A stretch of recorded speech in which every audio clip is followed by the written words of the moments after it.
இப்போ கிட்டத்தட்ட 25 வருஷமாக போட்டு வரேன் நான். என்ன என்ன வயசாக இருக்குங்க உங்களுக்கு? இந்த ஸ்கூல் தான் படித்தவன் நான். 85 வயசாகுதுப்பா. இப்போ ஆரம்பம் 86 அப்போ.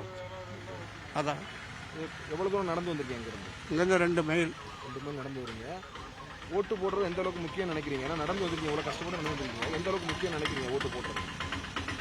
அது ஏன்னா போகிறோன்னா இதை ஓட்டு போட ஒரு மாதிரியாக நினைக்கிற அக்கம் பக்கத்துறவங்க. அதுக்காக தான் பயந்து தான் வந்தேன். மீதி ஒன்றும் இல்லைப்பா. இந்த வயசில் கழிப்பு வர முடியாது என்னால். உன்னை போல இருக்கிற பிள்ளைங்களுக்கு நான் பதில் சொல்லணுமா அக்கம் பக்கம். அதுக்காக வந்து நான் ஓட்டு போடணும்னு இது கிடையாது. என்னால் முடியல.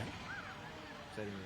உங்கள் தொகுதியில் என்ன பிரச்சனை இருக்கு? அவங்க ஏரியாவில் நிறைய இப்போ செய்கிறாங்க. டவுன் பஞ்சாயத்து இதுங்க. இப்போ எல்லாம் தண்ணி வசதி, ரோடு வசதி, முனிசிபாலிட்டி எல்லாம் செய்கிறாங்க. இப்போ இதை நமக்கு ஈஸியாக செய்கிறாங்க. அப்புறம் அவங்க நமக்கு தெரியாமல் மட்டும் தெரியாது.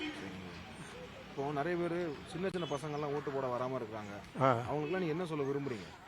போட சொல்கிறேன். எந்த அளவுக்கு முக்கியம்னு சொல்கிறீங்க? ஏன்னா தள்ளாடின வயசில் வந்து ஓட்டு போடுறீங்க, ஸ்டிக்கோட வந்து கம்போட ஊனி வந்து ஓட்டு போடுறீங்க. நிறைய மாதிரி திடமாக இருக்கக்கூடிய இளைஞர்கள் வந்து ஓட்டு போடுறதில்ல.